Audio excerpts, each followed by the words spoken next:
Olá, eu sou a repórter Tatiana Linhares, essa é mais uma entrevista para o Conexão Potiguar e hoje eu vou conversar com o advogado Luiz Gomes.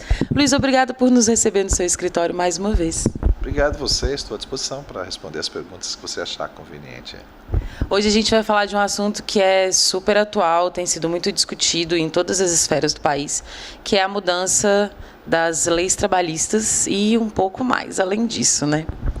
Isso, eu acho que é relevante tudo isso que vem acontecendo no país nos últimos 1 ano e meio, 2 anos, né? Porque tem, de maneira objetiva e muito contundente, mexido na estrutura e na história dos direitos sociais brasileiros. Sim. E a cada momento a gente se surpreende com atos mais agressivos. Isso tudo deixa toda a classe jurídica, todos os advogados, juristas, juízes, promotores e procuradores apreensivos, porque nós não temos mais a noção do que vem por aí. Cada dia uma surpresa negativa maior. Infelizmente é o que nós estamos vendo. A gente sabe que as leis trabalhistas, as novas leis trabalhistas, começam a entrar em vigência agora em novembro, mas uma das consequências dessas novas leis trabalhistas é uma portaria que o Ministério do Trabalho baixou em relação ao trabalho escravo, né? Conta para mim um pouco do que é isso. O que o Ministério do Trabalho fez? O Ministério do Trabalho baixou uma portaria, na verdade, passando a mão na cabeça dos grandes latifúndios e empresários que fazem dos trabalhadores seus servis escravos, e isso é uma coisa que repercutiu nacional e internacionalmente, porque é uma portaria que freia uma história de combate ao trabalho escravo no Brasil, que tem sido reconhecido internacionalmente, a atuação do Ministério do Trabalho, a atuação do Ministério Público do Trabalho e da Justiça do Trabalho brasileira, que é que faço questão de lembrar, que teve marcante período na época em que o ministro Fausto de Medeiros, aqui de Natal, foi presidente do Tribunal Superior do Trabalho. Ele foi que inaugurou um combate permanente pela justiça brasileira ao trabalho escravo. E eu pude, naquele período, ser conselheiro federal da Ordem dos Advogados do Brasil, presidir temporariamente a Comissão Nacional de Direitos Humanos e, no nosso período, nós instituímos a Comissão Nacional de Combate ao Trabalho Escravo no Conselho Federal. Então eu tenho uma responsabilidade e tenho uma história de combate ao trabalho escravo, não só por ter participações didáticas, mas também doutrinárias sobre o assunto. E isso tem mexido nesta semana com todos os juristas brasileiros, inclusive movimentos internacionais, e estão combatendo, criticando essa portaria que reduziu essa possibilidade de, inclusive, de incluir as empresas que exploram o trabalho escravo a se figurarem numa lista de empresas que merecem reprimenda do governo. Hoje, só quem pode incluir na lista é o ministro. Antigamente, a fiscalização do Ministério do Trabalho, o Ministério Público do Trabalho, junto com o trabalho de conscientização e de combate, ou seja, em loco, poderia identificar e classificar a empresa como exploradora do trabalho escravo. O presidente Temer, junto com o ministro do Trabalho, acabou com isso. Ou seja, praticamente o combate ao trabalho escravo se encerra com essa portaria. Portanto, é um debate que nós já estamos fazendo há muitos anos, inclusive esse livro que nós fizemos no ano passado, Trabalho, Castigo, Escravidão, Passado ao Futuro. Esse trabalho nós fizemos um grande congresso no Rio de Janeiro, junto com juristas trabalhistas da América Latina e de Portugal, e a pauta era, na época, a reforma trabalhista, que nós já estávamos prevendo que caminharíamos para esse caminho aqui. E eu dizia em várias entrevistas que o que estavam apresentando, nos levariam a um caminho à volta da Lei Áurea, a anterior à Lei Áurea. Eu dizia isso, muita gente, você está exagerando.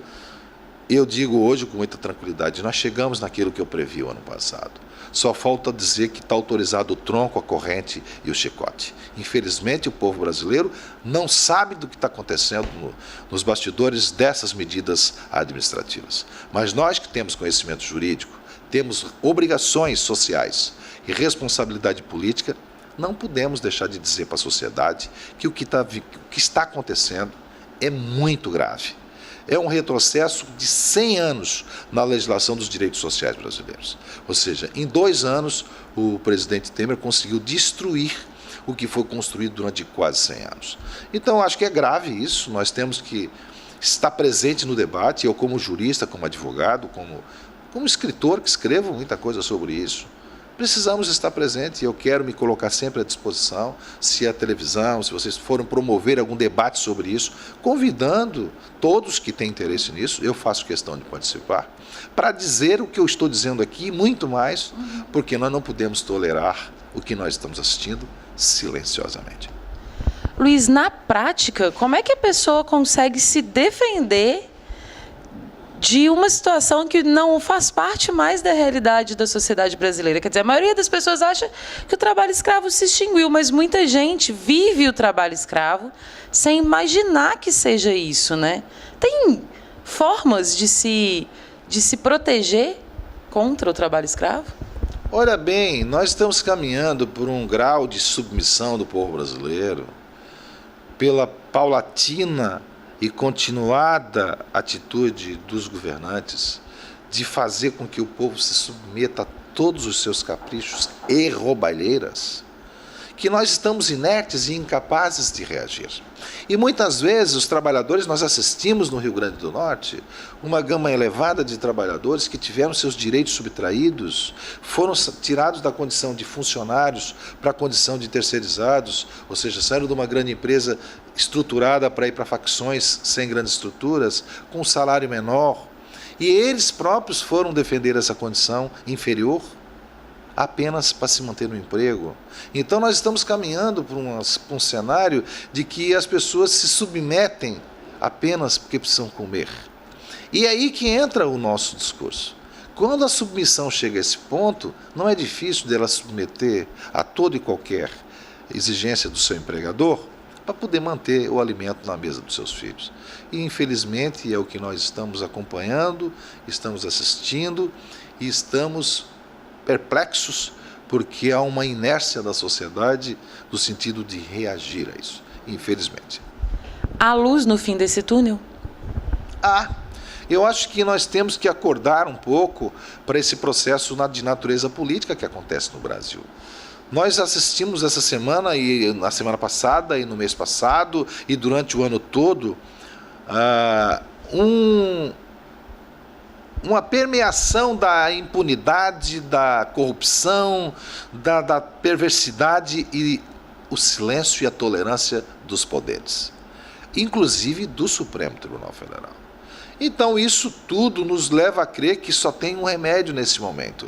Eu não vou dizer coisas mais duras, mas o eleitor tem que votar consciente para acabar com isso. Enquanto tiver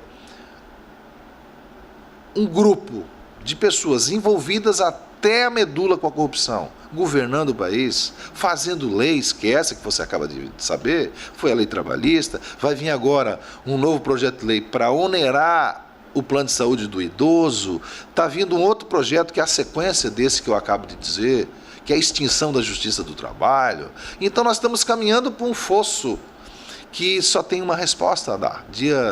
Em outubro de 2018, que o povo acorde, porque a culpa é da população, que elegeu essas pessoas à troca de uma cesta básica. Favor, não. O voto é o voto que vai fazer modificar isso. Se você trocar seu voto por uma cesta básica, por uma conta de energia, por uma conta de água, quem está pagando a conta é você. Então nós temos a esperança e a luz do final do túnel, na minha concepção, é a consciência das pessoas para que nas eleições vindouras possa fazer uma faxina dessa podridão que está no Brasil. Ou a gente vai fazer isso, ou de fato nós não vamos ter uma luz no final do túnel. Nós vamos ter um precipício no final do túnel e todos cairemos.